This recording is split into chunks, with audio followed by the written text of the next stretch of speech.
Okay, I'm going to start you right back at the beginning.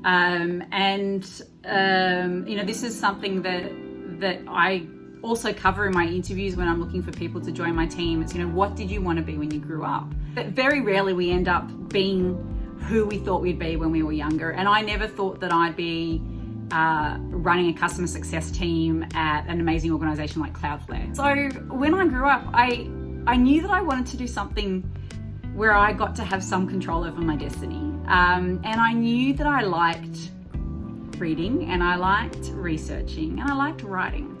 The other thing that I really liked is I liked being physical, and I liked physical challenges. So I actually started out being in the military, and I was there for a couple of years. And during that time, I realized that maybe I wasn't as tough as I thought I was.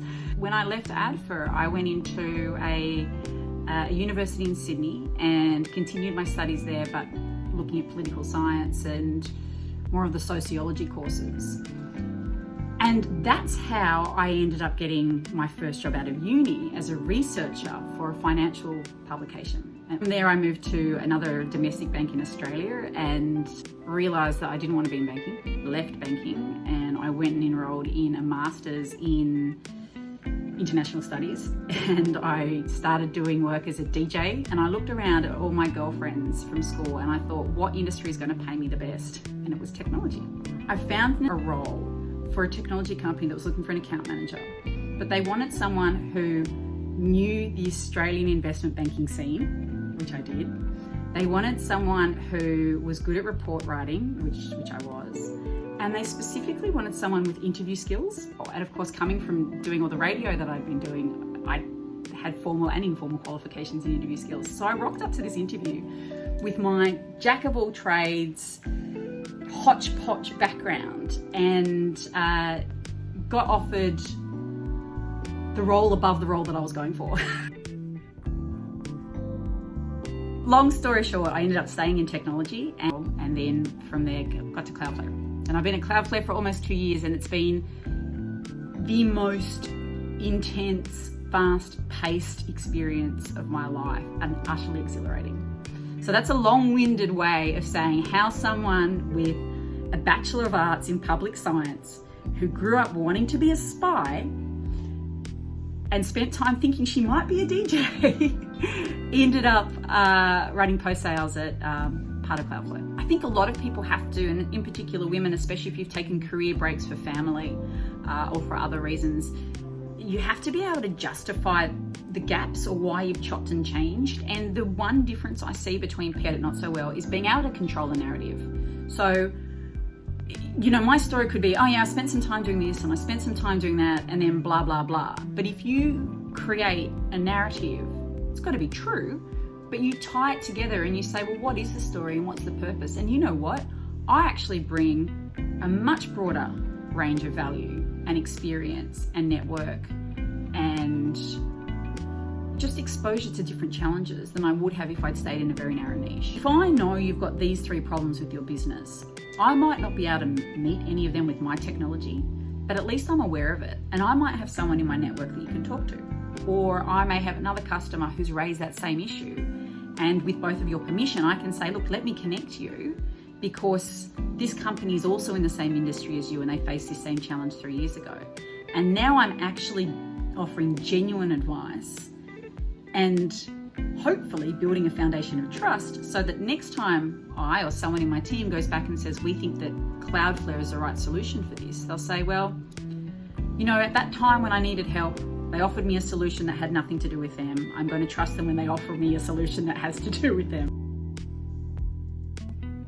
Actually, the bad news is this is the first time you've ever had to work through a pandemic. The good news is it's only the first time once. So if this ever happens again, we're going to know what it's like.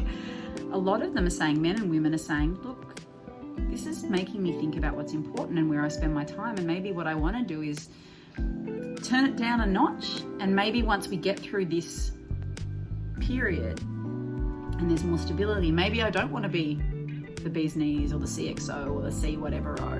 Maybe I want to be something a little quieter, but I've got more flexibility to be around my children and I can really fit in more with their lives and what they're doing because they're only going to be young for so long.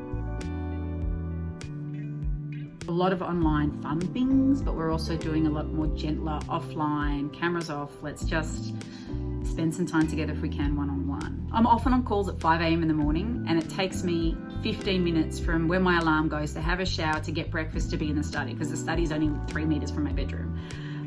So on one hand, it makes me more responsive and it makes me able to engage with the international teams much more. But on the other hand, I don't see my daughter in the morning, I don't see my husband. My example is not unique, and I see evidence of that all around the place, of people learning now that we've been doing this for a while. I'm going to set boundaries in my calendar. People learning what's the right mix now that there is really no difference between home and work. And I imagine that in 2 or 3 months' time, and if this continues, we're going to become much better at protecting our space and saying, hey, I know I'm working from home, but I'm not going to do that midnight call because it's just not on. Promise of mobility and work from anywhere that the internet was supposed to provide is actually being forced now, and we see that will happen more in the future. There's going to be more of an emphasis on getting people's cybersecurity foundation for an organization set up so that people can work from home without there being breaches, that people can get instant VPN access or replace their VPNs with alternatives. Seen in the short term, people in similar places to Cloudflare, especially with VPN alternatives such as we offer, or remote working for team options, security, is we've seen a quick uptake. People like, oh my gosh, I need a solution now, bang. And so the benefit of SaaS is that you can spin up instances and you can get your company signed up for whatever the service is pretty quickly. And now what they're doing is saying, hey, listen, this is not just a short-term thing, this is more long-term. So that big project that we knew we were going to have to do in 2022 or 2023, maybe we should bring that forward and start looking at it. So it's just going to continue. The other thing too that's going to continue is opportunistic and targeted attacks. You can bring down an entire economy if you wish, or an entire organization, without destroying any of their assets, just taking them offline for a while. And that's pretty powerful and pretty scary. This is another one of those lucky moments, right? So there's two reasons that people say they haven't started the business yet that they want to. Either one, they don't feel it's the right time, or they don't have the money, or they don't have the backing. And the second one is because they just don't have an idea. And I was really in that second one. I knew I wanted to not go back full time to work, but I didn't really have a good idea about what to do. I've got a very valuable skill set. I know that I'm self-driven. Maybe I want to go back on my own terms. And so I wanted to work with other women like that. And what I was hoping was that I could potentially add a little bit of capital, but they could add the ideas. And we ended up getting a core group of 4 people together. And literally LIC, which is Ladies Investment Club, was a little bit of a tongue-in-cheek joke at like a ladies' lunch club, because we ended up developing into this notion of we're going to find females that want to invest in local business, and we're going to find female-led businesses, and we're going to invest in them. And the group ended up growing to quite a large number of women in Singapore, and we invested in quite a range of different companies. I'm generally loud and I'm generally talkative. That covers a lot of, not really bearing, but it can help me hold my own when I need to. I spend more time than probably the average man, and probably about as much time as every other woman, wrestling with feeling like, is it worth it? Like this attack on I feel like they're personal attacks, or do I need to just snap out of it? Should I not take it personally? And so, having time to almost step away from those really confronting situations and recalibrate myself and almost boost my own confidence back up is particularly useful. I think the mistakes that I've made have been at times when I have either listened too much to the feedback I've gotten, or to what's happening around me, or I haven't listened enough. And there have been times where I've ignored feedback that's valuable because I was too busy protecting myself from what I thought was getting hurt. And so I can be very defensive, and it doesn't leave me open to getting feedback about my performance.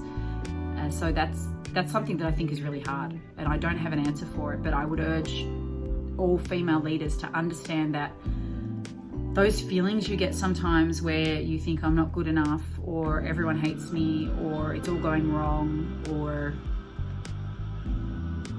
I'm always being ignored, or whatever it is, it's completely natural to feel that way.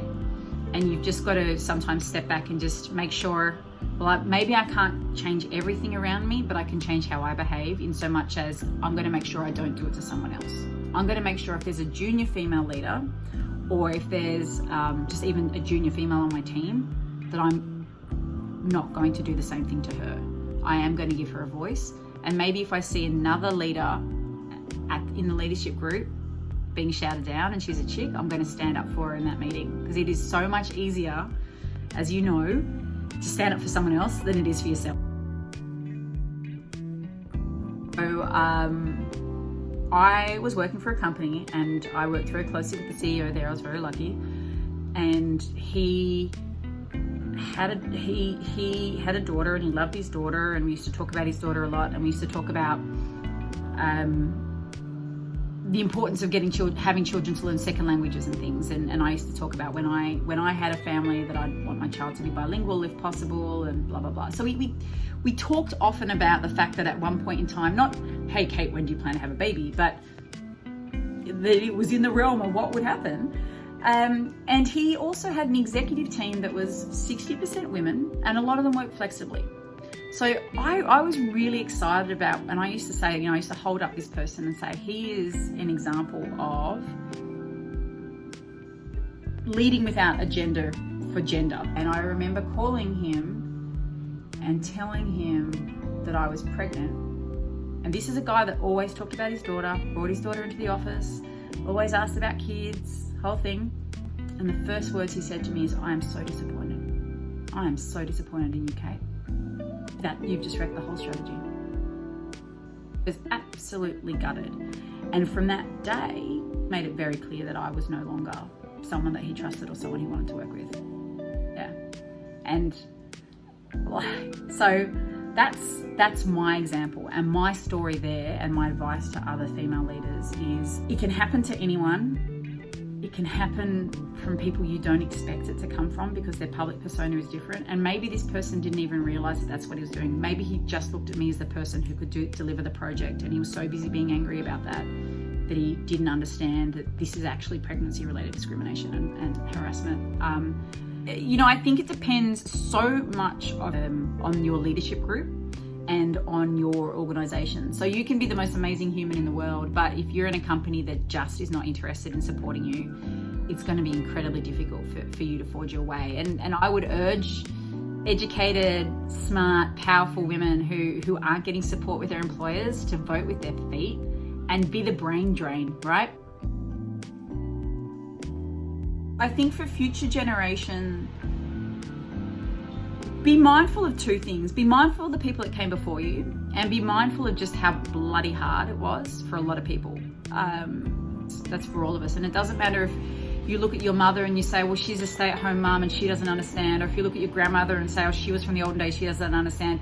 Every woman has had a range of real heartbreaking and exhausting issues. So just be respectful and grateful for the decisions that they've made, and know that for the people that are coming after us, let's extend the ladder. So there's this great analogy of, if you are a woman rising to the top, you can climb the ladder and then you bring the ladder up after you, and you make it impossible for anyone to follow you.